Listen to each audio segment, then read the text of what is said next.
वाह। नंदा चौर वाले आपकी सदा ही जय। गुलबा के बिहारी लाल की जय। मुझे चरणों से लगा ले मेरे श्याम मुरली वाले। मुझे चरणों से लगा ले मेरे श्याम मुरली वाले।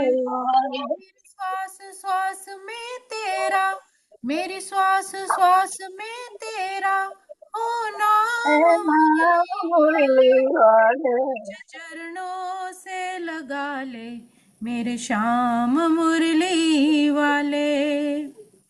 पतझड़ है मेरा जीवन बन के बाहर आजा। सुन ले पुकार मेरी बस एक बार आजा। सुन ले पुकार मेरी बस एक बार आजा। बेचैन मन के तुम ही, बेचैन मन के तुम ही हो आधार मुरली वाले। मुझे चरणों से लगा ले मेरे श्याम मुरली वाले। मुझे चरणों से लगा ले मेरे श्याम मुरली वाले। मेरी श्वास श्वास में तेरा हो नाम मुरली वाले। मुझे चरणों से लगा ले घनश्याम मुरली वाले। मेरे श्याम मुरली वाले, घनश्याम मुरली वाले। बुलवा के बिहारी लाल की जय। प्यारी साथ संगत जी गीता पाठ श्रवण करते हैं। गीता जी आनंद आ गया, बहुत बढ़िया आनंद आ गया। धन्यवाद जी, धन्यवाद। सारी संगत का बहुत बहुत धन्यवाद। वसुदेव सुतं देवं कंस चाणूरमर्दनं देवकी परमानन्दं कृष्णं वन्दे जगद्गुरुं। कृष्णं वन्दे जगद्गुरुम्। ॐ श्री परमात्मने नमः। श्रीमद्भगवद्गीता अथ चतुर्दशोऽध्यायः। प्यारे साथ संगत जी, हम 14वें अध्याय का श्रवण करते हुए आज अंतिम चरणों में है। श्लोक क्रमांक 26 का थोड़ा सा सारांश लेके फिर अगले श्लोक में प्रवेश करते हैं। तो पिछले श्लोक में प्रभु ने अपने मुखारविंद से संदेश दिया, मांच यो व्यभ्यचारेण भक्ति योगेन सेवते ब्रह्म भूयाय कल्पते। जी, तो यहाँ पे भाव कहने का है, प्रभु कहते हैं कि जो व्यक्ति अव्यभिचारेण, की जो व्यक्ति बिना डगमगाए निष्काम और अनन्य भक्ति से भगवान की सेवा करते हैं, वो प्रकृति के तीनों गुण सत्य रज तम इन सब से ऊपर उठ जाता है और ब्रह्म स्वरूप होने के योग्य बन जाता है। तीन कौन से गुण बताए? सत्य रज और तम। सत्य गुण अर्थात शुद्धता, ज्ञान, शांति, विवेक। रजोगुण इच्छा, कामना, चंचलता। तमोगुण आलस्य, प्रमाद, मोह, अज्ञानता। तो सामान्यतः मनुष्य इन गुणों के ही प्रभाव में कभी ना कभी रहता ही है। ये तीनों लहरें उठती हैं उसके मन में, कभी सत्य की, कभी रज की, कभी तम की, और इन्हीं के ही प्रभाव में रहता है। कभी प्रसन्न होता है, कभी क्रोधित होता है, कभी काम के वश में आके चंचलता आ जाती है, अशांति आ जाती है मन में, और जब इच्छाएं पूरी नहीं होती तो क्रोधित भी हो जाता है, कभी प्रमाद आ जाता है, कभी आलस में डूब जाता है। तो ये सब गुणों का ही खेल है जिसके कारण वो मनुष्य नाचता रहता है। लेकिन यहाँ भगवान विशेष एक मार्ग बताते हैं कि अव्यभिचारी भक्ति, अटूट श्रद्धा, अटूट प्रेम, अर्थात ऐसी भक्ति जिसमें स्वार्थ नहीं है, केवल आपका प्रेम उस परमात्मा से है। फिर परिस्थिति कैसी भी आए, ऊंच नीच आए, निंदा स्तुति हो, मान अपमान हो, कैसी भी स्थिति आए, एक अटल, एक निश्चल भाव से उस परिपूर्ण विश्वास के साथ समता बनाए रखना। निंदा हो, स्तुति हो, मान हो, अपमान हो, सुख आए, दुख आए, मन में खिन्नता नहीं हो या मन में बहुत ज्यादा प्रसन्नता नहीं हो। अगर सुख आए तो मालिक का शुक्राना है, दुख आए तो उसको भी नाम जपते हुए पार हो जाना है। निंदा कोई करे तब भी उससे सीखना है कि क्यों है, क्योंकि सबका अपना स्वभाव है, अपना दृष्टिकोण है। कोई बहुत ज्यादा सम्मान कर देता है, स्तुति, तो बहुत अपने अंदर अहंकार नहीं लाना। तो परमात्मा कहते हैं समता का भाव रखना है, सम दृष्टि से, दृष्टा भाव से रहना है, और केवल भगवान को ही समर्पित कार्य करने हैं। तो ऐसी भक्ति मनुष्य को गुणों से, बंधन से मुक्त कर देती है। फिर आप गुणातीत हो जाते हैं। जब उसका पल्ला पकड़ लेते हैं उस मालिक का, तो ये गुण फिर आप पर प्रभाव नहीं डालते। तब केवल शरीर या मन नहीं रहता, बल्कि अपने वास्तविक दिव्य स्वरूप को आप पहचानने लगते हैं। इन गुणों के प्रभाव से आप मुक्त होने लगते हैं। तो केवल ज्ञान या कर्म से ही नहीं, शुद्ध भक्ति से भी परमात्मा कहते हैं मुक्ति मिल सकती है। सच्चा भक्त हर परिस्थिति में गुणों से फिर ऊपर उठने लगता है, और उसका जुड़ाव फिर अपने परमपिता परमात्मा से होने लगता है।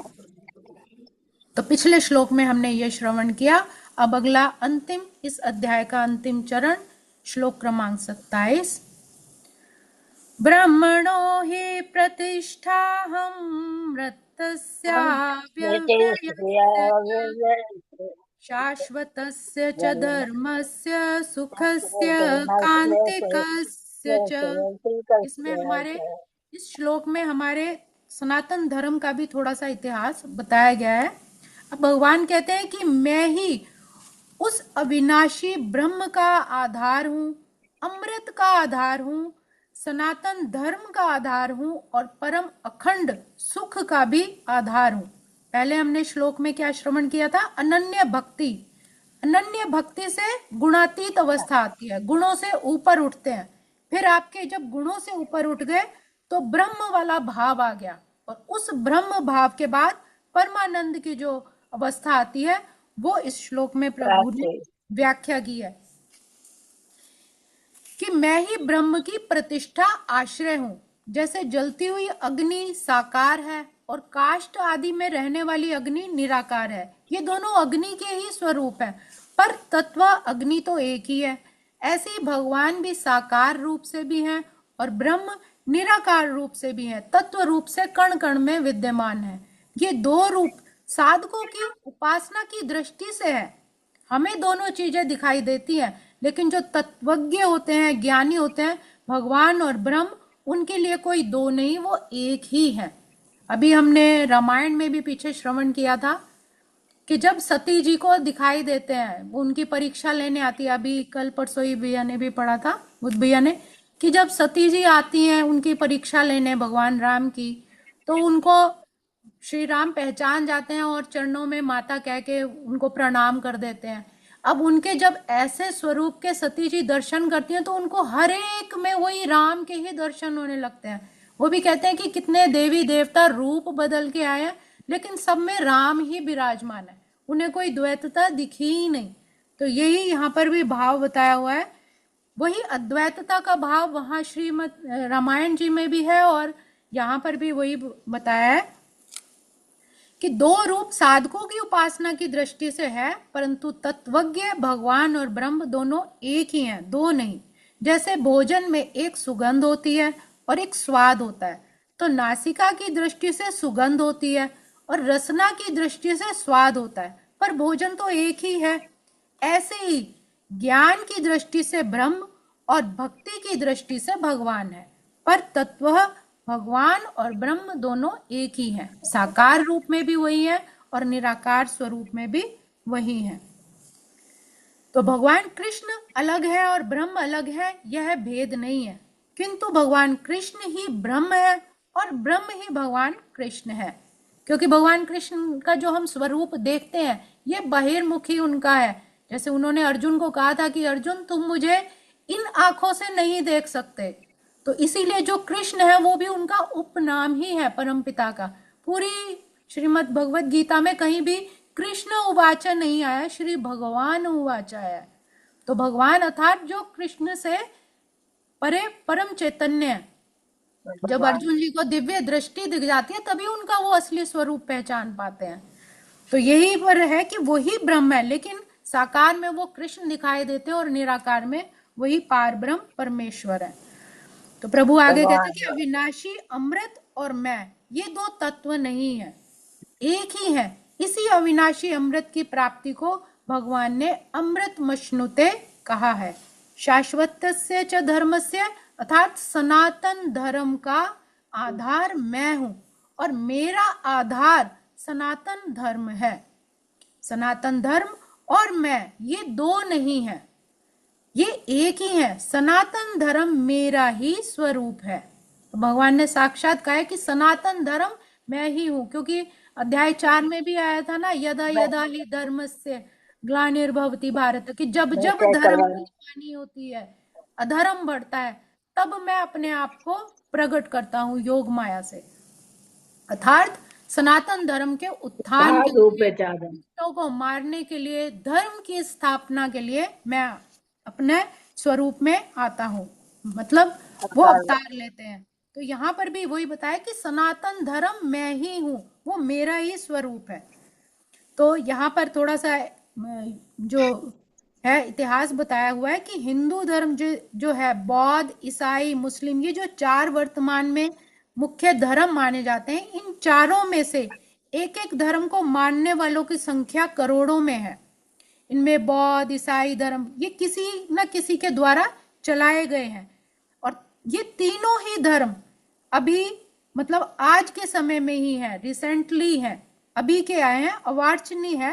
परंतु हिंदू धर्म किसी मनुष्य के द्वारा चलाया हुआ नहीं है, अर्थात यह किसी मानवीय बुद्धि की उपज नहीं है। किसी ने अपने मन से नहीं इस सनातन धर्म को इसका जन्म दिया। यह तो विभिन्न ऋषि मुनियों द्वारा खोज की गई है, और खोज उसी की होती है जो पहले से ही मौजूद हो। पहले से ही सदियों आदि अनादि काल से सनातन धर्म चला आ रहा है, तो ऋषियों मुनियों ने अपने तप से, ध्यान से, ज्ञान से उसकी खोज की और अपने अपने हिसाब से फिर उनकी व्याख्या की। तो हिंदू धर्म अनादि, अनंत और शाश्वत है। जैसे भगवान शाश्वत और सनातन है, ऐसे ही हिंदू धर्म भी शाश्वत है, ये प्रभु ने कहा है। तो सनातन हिंदू धर्म को अपना स्वरूप बताया है कि जब जब हिंदू धर्म का ह्रास होता है, तब तब भगवान अवतार लेकर उस धर्म की स्थापना करते हैं। अर्थात भगवान भी इसकी स्थापना, रक्षा के लिए अवतार लेते हैं, इसको बनाने के लिए, उत्पन्न करने के लिए नहीं, इसकी रक्षा करने के लिए। वास्तव में अन्य सभी धर्म मतांतर भी इसी सनातन धर्म से ही उत्पन्न हुए हैं। इसलिए उन धर्मों में मनुष्य के कल्याण के लिए जो भी साधन बताए गए हैं, वो भी इसी धर्म की देन मानना चाहिए। जो जितने भी पंथ निकले हैं, जितने भी निकले आगे धर्म, वो सब इसी धर्म से निकले हैं, और सब में वही उपाय, वही साधन, वही भगवान की निष्ठा और उनकी भक्ति बताई है जो हिंदू धर्म में बताई गई है। अतः उन धर्मों में बताए गए अनुष्ठान भी निष्काम भाव से कर्तव्य समझकर पालन किए जाए तो कल्याण होने में संदेह नहीं। अगर उनके भी जितने भी धर्म है, उनका भी अगर निचोड़ निकाला जाए, उनका भी सार निकाला जाए, तो वो भी निष्काम भाव और अनन्य भक्ति को ही बताते हैं, जिसमें पूरे समाज का कल्याण होता है। तो प्राणी मात्र के कल्याण के लिए जितना गहरा विचार हिंदू धर्म में किया गया है, उतना दूसरे धर्मों में इतनी गहराई से नहीं मिलता। तो हिंदू धर्म के सभी सिद्धांत पूर्णतः वैज्ञानिक और कल्याण करने वाले हैं। सुखस्य कांतस्य कस्य च कांतिकस्य च, कि एकांतिक सुख का आधार भी प्रभु कहते हैं मैं ही हूं, और मेरा आधार एकांतिक सुख है। अर्थात एकांत में बैठना, जब आप एकांत में बैठते हैं, ध्यान में बैठते हैं, तो एक जब तार जुड़ जाती है, आप खो जाते हैं साधना में, जो परम शांति का अनुभव होता है। जिस समय आप दुनियादारी, सुख दुख, कि मैं स्त्री, मैं पुरुष, ये भी सब चीज भूल जाते हैं, तो वो जो एकांतिक सुख मिलता है, प्रभु कहते हैं मेरा ही स्वरूप एकांतिक सुख है, वो जो परम शांति का अनुभव होता है, वो भी मैं ही हूँ। तो भगवान ने इसी एकांतिक सुख को अक्षय सुख कहा है। जितने भी सांसारिक वस्तुओं से हमें सुख मिलते हैं, वो क्षणिक होते हैं, थोड़ी देर मिलेंगे, चाहे रिश्ते नाते हो, चाहे कोई वस्तु हो, वो समय के बाद नष्ट हो जाती है। लेकिन परमात्मा के नाम में, उसकी स्तुति में जो आनंद, जो सुख मिलता है, वो अक्षय रहता है, वो कभी खत्म नहीं होता। तो अत्यंतिक सुख और अत्यंत सुख इसी को ही कहा गया है। तो परमात्मा का नाम ही एक आंतरिक सुख देने वाला है, अविनाशी है, अमृत है, शाश्वत है और सनातन धर्म का भी यही आधार है। तो प्रभु कहते हैं चाहे ब्रह्म कहो, चाहे कृष्ण कहो, चाहे शाश्वत धर्म कहो, चाहे कृष्ण कहो, चाहे एकांतिक सुख कहो, चाहे कृष्ण कहो, ये सब बात एक ही है, एक ही तत्व है। इसीलिए भगवान की उपासना करने से ब्रह्म की भी प्राप्ति हो जाती है। ये वस्तुतः बिल्कुल सत्य बात कही गई है। तो आज के श्लोक को हम यही विराम देते हैं और यही ये अध्याय भी समाप्त होता है। ओम तत्सदिति श्रीमद्भगवद्गीतासु उपनिषत्सु ब्रह्मविद्यायां योगशास्त्रे श्रीकृष्णार्जुन संवादे गुणत्रय विभाग योगो नाम चतुर्दशोऽध्यायः। ओम श्री कृष्णार्पणमस्तु। हरे नमः, हरे नमः, हरे नमः।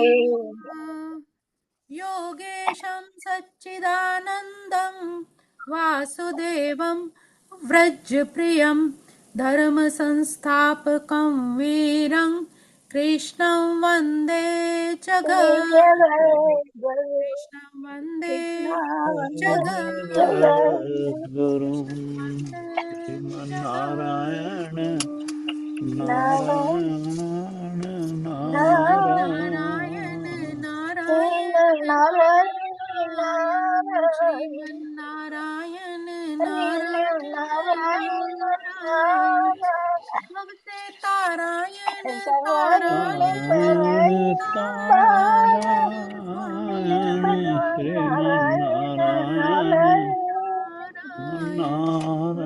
नारायण तारायण तारायण। बाकी बिहारी लाल लाल की जय।